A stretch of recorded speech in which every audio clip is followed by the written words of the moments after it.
Hello everybody, I hope you're all doing well out there, and I wanted to talk a little about just eating healthy in general and the labels people put on things. And we need to put a label on eating raw or being vegan or not eating meat. And people don't like certain words like the word carnivore or even vegan, or all these different labels. It comes down to this, folks. You're either in healthy or you're not healthy. And the fact is that many people out there that are eating a so-called vegan diet or a raw food diet are literally not eating a healthy diet. And people that are eating a standard American diet are definitely not eating a healthy diet. But also people eating a omnivore diet or eating whatever you want to label it or call it are not eating healthy. See, it's very simple. Health is simple. Diet is simple. But man-made businesses come along and they make it complicated. Your body can do a lot with very little, but you have to give it things it needs. And it can go a long way. And too many people today are overeating. They're overtaking vitamins. They're overdoing a lot of the things that they do because they heard a report on the news or heard something and always trying to try something different. But if we go back and take it to just nature and get into nature, and what would we do naturally in nature? How would we eat in nature? How would we live in nature? What would we do in nature when it comes to our diets? So if we had the opportunity to grow our food, we would, and we would eat the food we grow. It's that simple. We wouldn't be eating things that we weren't growing or killing or knew where they came from. So that's the most basic, simple principle of health. It's really know where your food is coming from. That's it. Know where your food is coming from. Where did it start? Where did it begin? And I'm not talking about from history in the beginning of time. I'm talking about in your own daily life, the food that you're eating. Where is it coming from? Now, if it comes from a bag, box, container, or can, it might say on the package where it was packaged or something, but you don't know who was growing that food, how it was grown, what was done to that food. And I always have to think, there was years ago when, people were in uproar. The whole health community was in an uproar to say, we don't want to put something in our bodies because it's dangerous to us. And I'm not talking about the mouth. I'm talking about just in our bodies, in different areas. We don't want anything getting in our bodies. We don't know where that's coming from, and people should so strongly about that.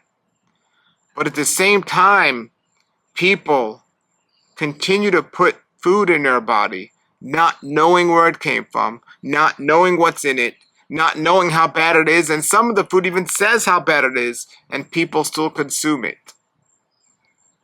And is it really people trying to jump on a bandwagon and please all the activists, or is really people really care about their health? So what I find is most people don't understand or even care about their health as much as they care about the pleasure that they get from putting stuff in their mouth, from putting stuff in their body. And they get that pleasure, and that pleasure to them outweighs the pain and the suffering that goes along with sickness and disease. And truly, a lot of people don't understand the difference. They don't understand what's causing sickness and disease. Because I do think if people truly understood and believed the connection between health and disease, they would not choose to put the foods in their bodies that they're putting in their bodies.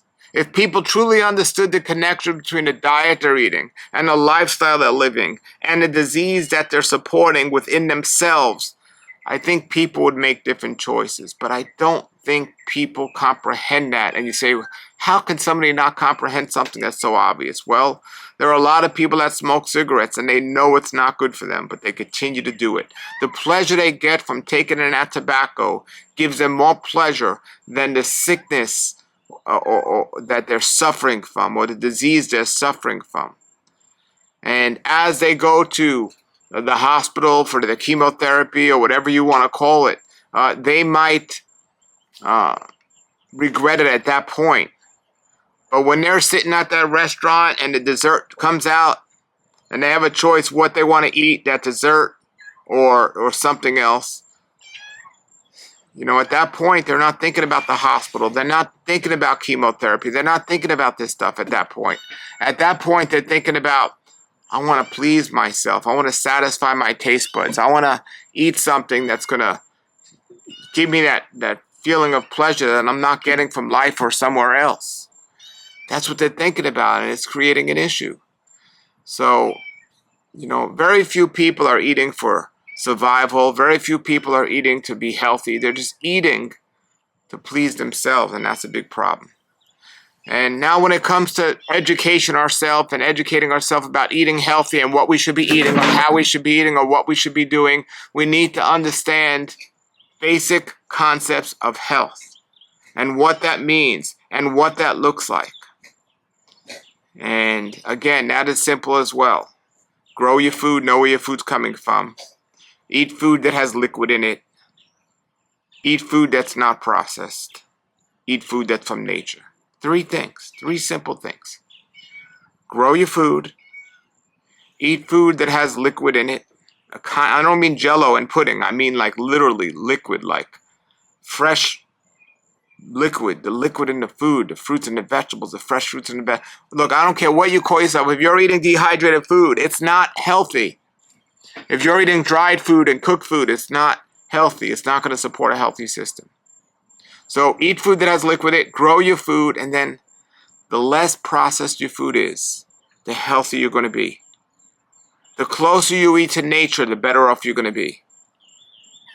And the more you get away from that, the more you're getting into marketing, the more you're getting into what people are telling you, the more you're getting into ideas, and the more you get into all these things.